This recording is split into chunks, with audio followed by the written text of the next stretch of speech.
O que você vê à frente cortando o horizonte de Turim não é apenas uma passarela, é um símbolo de transformação. Estamos sobrevoando o famoso Arco Olímpico de Turim.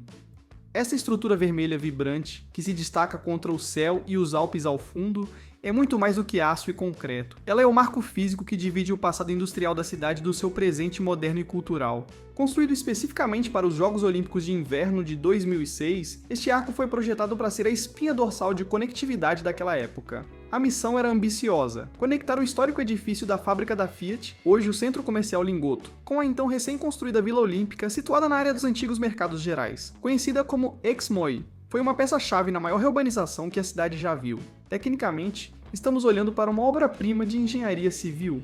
Trata-se de uma passarela estaiada, sustentada por esse arco parabólico de aço vermelho que se tornou um ícone da área. A estrutura não toca o chão na área dos trilhos. Ela flutua sobre eles, suspensa por cabos de aço. Isso foi essencial para não interromper o tráfego ferroviário intenso que corre logo abaixo, uma das artérias vitais da Itália. Para termos dimensão da escala que o drone nos revela agora, este arco atinge 69 metros de altura no seu ápice, dominando a paisagem. A passarela se estende por cerca de 400 metros de comprimento total, vencendo um vão livre de mais de 150 metros sobre os trilhos, sem nenhum pilar de apoio central. Desenhada pelo arquiteto Hugh Durham, ela é sustentada por essa complexa teia de cabos de aço. O vermelho intenso não é por acaso. Foi escolhido para contrastar com o cinza industrial e garantir que a estrutura fosse visível desde os Alpes até o centro de Turim. Hoje, quase 2 décadas depois dos Jogos, a passarela serve aos pedestres e ciclistas, ligando o bairro residencial ao centro de compras e entretenimento. Ao cruzar essa passarela, você está literalmente caminhando sobre a história. De um lado, a antiga potência automotiva, do outro, a memória dos atletas que aqui residiram. O Arco Olímpico permanece como um guardião silencioso, lembrando a todos que Turim soube se reinventar sem apagar o seu passado. Olhando um pouco mais adiante, encontramos o coração pulsante da logística desta área, a estação ferroviária de Torino Lingotto.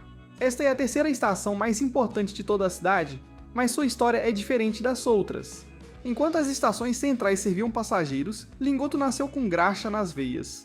Originalmente era um pátio de cargas fundamental, servindo quase exclusivamente a gigantesca fábrica da Fiat ao lado. Hoje o centro comercial do Lingotto, que falaremos em outro momento. Era por aqui que chegavam as matérias-primas para a fabricação dos carros da Fiat. E era por aqui também que saíam os carros prontos para conquistar a Europa e vários países do mundo. Com o declínio da industrialização pesada na cidade, a estação poderia ter sido abandonada. Em vez disso, ela foi completamente reformada e o que era um terminal de carga transformou-se em um hub estratégico para passageiros, servindo como a porta sul, de entrada para Turim, essencial para descongestionar as estações centrais de Porta Nuova e Porta Susa. Recentemente, a estação passou por modernizações para se integrar melhor à cidade. Chegar aqui de trem é direto, vindo de várias partes da Itália e até alguns lugares da Europa. Mas uma curiosidade importante sobre o acesso urbano. A chegada pelo metrô na estação Itália 61 mudou a dinâmica da área, embora não fique exatamente dentro do terminal ferroviário. Existe uma breve conexão a pé de uns 400 metros. Ao sair do metrô, você caminha em uma esplanada moderna, passando obrigatoriamente aos pés da imponente torre da Regione Piemonte, a sede do governo regional e um dos edifícios mais altos da Itália, e o maior de Turim, antes de finalmente acessar o saguão da estação de trem. Vemos agora a chegada de um trem de alta velocidade, o Frecciarossa, vindo provavelmente de Gênova. Esse trem chega facilmente a 300 km por hora. No sentido oposto, vemos outro trem saindo da estação, sentido Moncalieri. Esse trem é regional, ou seja, vai passando de cidade em cidade, levando e trazendo as pessoas para Turim e outras cidades da região.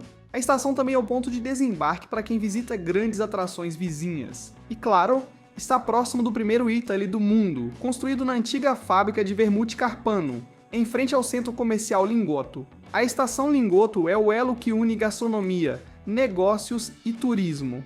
De um passado de fumaça e ferro para um presente de alta velocidade, modernidade e cultura em todo lugar e que se olha, além de manter viva sua história. A área do Lingoto, com seu arco olímpico e sua estação renovada, é a prova viva de que o progresso não precisa destruir a história, ele pode simplesmente construir uma ponte sobre ela. Se você gostou do vídeo, deixe seu curtir e se inscreva no canal para não perder os próximos destinos.